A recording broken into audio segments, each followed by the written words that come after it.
Chers amis, bonjour, bonsoir, selon l'heure à laquelle vous allez regarder cette vidéo.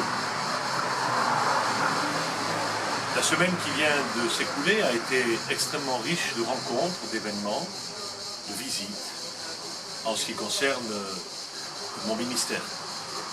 J'ai eu l'occasion de rencontrer des familles en deuil. Ce sont des moments difficiles pour elles, mais ce sont des moments de partage, où la communauté chrétienne doit être présente.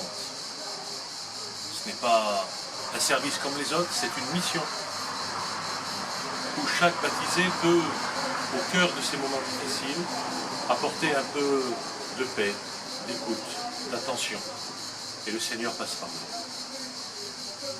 Ensuite, il y a eu des baptêmes, des mariages, des moments de grande joie, où on partage avec l'émotion des portions de vie extrêmement profondes et belles.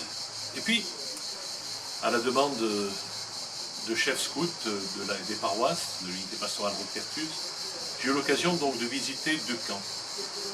Et celui qui m'a particulièrement marqué, c'est le premier, avec des enfants, des jeunes, des louveteaux, et des chefs de 19, 20 ans, 21 ans, 22 ans, qui donnent gratuitement de leur temps pour apporter à ces enfants, non pas uniquement des activités pour des activités, mais dans un esprit pédagogique, essayent de leur porter des éléments de vie, une façon d'appréhender la vie, une façon positive d'appréhender la vie, en y mettant l'espoir, et plus que cela, l'espérance.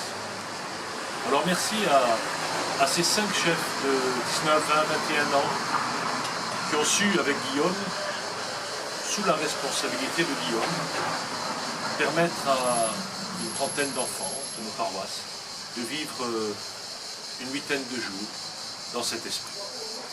Et puis j'ai visité un 2e camp, là aussi marquant, parce que ça a été très bref. C'est toujours très bref les visites de camp, une demi-journée pour pas gêner les chefs et surtout les jeunes. Là, des grands, 14, 15, 16, 17 ans, qui dans leur camp se sont investis pour des services gratuits, ici ou là, ayant pour base un peu le respect de l'environnement, mais dans une approche intelligente et non idéologique. Un camp joyeux, de voir des jeunes de cet âge-là, des adolescents, joyeux, sainement joyeux. Et la chef, Amélie, m'avait demandé d'aborder avec eux la question de la messe. Question un peu délicate, comment capter l'attention de 24 jeunes, qui sont à l'orée de l'âge adulte pour certains, sur ce sujet qui ne les passionne pas forcément. Sachant qu'en soi, ce qui fonde la messe et l'Eucharistie a un intérêt, mais la dimension un peu particulière avec laquelle, dans certaines familles, nous vivons l'approche de l'Eucharistie peut en écœurer ou en éloigner certains. Fort de tout cela, j'ai donc abordé le sujet avec ces jeunes, ce sujet, en évoquant d'abord le fait que l'Eucharistie était célébrée par un homme, un prêtre, et que cet homme, il avait une vie, il n'a pas toujours été prêtre. Il a été enfant, adolescent, il a été jeune, et dans sa vie, il y a eu de belles choses, vécu des moments difficiles, des moments de décision, comme chacun, comme chacune, comme eux, à l'âge qu'ils ont. Et ce qu'il y a d'extraordinaire, c'est que, ayant découvert que derrière le prêtre, il y avait un homme, et ayant donné un témoignage de vie, notamment par rapport à la période où je me suis, sans avoir de preuves, mais lancé dans cette voie, avec beaucoup de franchise, je leur ai expliqué cela. Eh bien, j'ai abordé la question de l'Eucharistie. L'Eucharistie, comme un don de vie, enraciné dans la parole, comme un lieu où l'Assemblée est invitée à participer à l'Eucharistie, à partager l'Eucharistie, à vivre l'Eucharistie. Ce n'est pas un lieu de passivité, c'est un lieu actif Voilà pourquoi l'Assemblée est face au prêtre, qui est au service de la communauté. Je leur ai expliqué tout cela. Je leur ai dit ensuite que, bien sûr, dans certaines familles, on avait appris à se mettre à genoux au moment de la consécration. C'est très beau. Mais que la gloire de Dieu, c'est l'homme debout. Et que si Jésus a donné sa vie, c'est pas pour que nous nous mettions à genoux devant lui. C'est pour que nous intégrions le fait que nous sommes ses amis. Et un ami ne se met pas à genoux. Il est debout et il marche avec. Voilà pourquoi je les ai invités à être comme les disciples d'Emmaüs, à accepter de ne pas tout comprendre, mais surtout à être debout devant le Christ et à marcher avec lui. Et lorsqu'ils vivent l'Eucharistie, à la vivre avec l'esprit actif et non pas dans la passivité, dans une attitude d'adoration qui n'est pas toujours saine, parce qu'elle est une recherche de protection.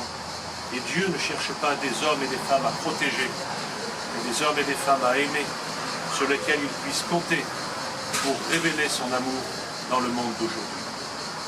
C'est le sens de l'Eucharistie. Ensuite, j'ai abordé la question de la confiance. Si importante, la confiance. Surtout lorsque pointe à l'horizon l'âge adulte. Dans un monde où on ne fait pas confiance. Tout est aseptisé, tout est contrôlé par les médias notamment. Je leur ai dit la confiance, c'était ce qui permettait à quelqu'un de se mettre debout, de croire en lui. Et que la confiance si importante était en quelque sorte quelque chose qui était presque de l'ordre de la foi. Une grande, de 15 ans, avec un regard profond et dans l'intonation de sa voix, une question, a dit ceci: moi, je n'ai pas la foi.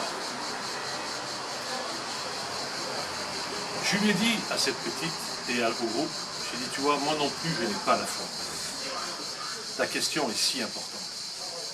Et la façon dont tu l'as posée, quelque part, nous interpelle. Je lui dis, moi non plus, je n'ai pas la foi. C'est Dieu qui met sa foi en toi. C'est Dieu qui met sa foi en moi, qui met sa foi en nous. Et j'ai pris ce geste. Toc, toc, toc. Quand quelqu'un fait cela à la porte de la maison où tu habites, ou à la porte de ta chambre, qu'est-ce que tu fais? Elle m'a dit, si c'est quelqu'un que j'aime, je lui dis, entre, et la porte est ouverte. Alors j'ai dit, tu vois, Jésus, il frappe à la porte de ton cœur. Toc, toc, toc. Toc, toc, toc. Toc, toc, toc. Et il ne cesse de taper à la porte de ton cœur. Il y mettra le temps qu'il faut. Un jour, toi, tu vas peut-être avoir envie de lui ouvrir la porte en disant, je ne te connais pas bien, mais je sais au fond de moi que tu es un ami. Entre. Entre dans mon cœur, entre dans ma vie. Alors tu vas dire, Jésus, j'ai été abîmé. On ne m'a pas respecté toujours. Il y a des belles choses aussi en moi. J'ai réussi des affaires. Mais ma vie, elle a un côté qui sent bon et un côté qui sent mauvais. Jésus te dira, n'aie pas peur, ne crains pas. Désires-tu que je mette la vie et la lumière là où ça a été abîmé, pour que ce qui a été abîmé en toi guérisse et devienne une source d'amour, pour que tu comprennes mieux les autres et que tu grandisses, paradoxe, en humilité. Tu vois, accueillir Jésus dans son cœur, c'est accueillir la vie. Alors, tu vois, moi je n'ai pas la foi, mais j'ai confiance dans la foi que Dieu me donne, dans la foi qu'il a mis dans mon cœur au jour de mon baptême. Et c'est ce grand mystère que je suis appelé à accueillir. Je m'ouvre à cela, à cette présence dans mon cœur.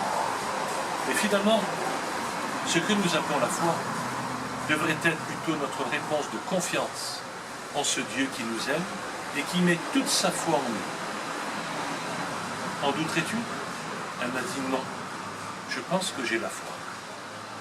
Je pense que j'ai confiance en Dieu et que j'ai confiance en la vie.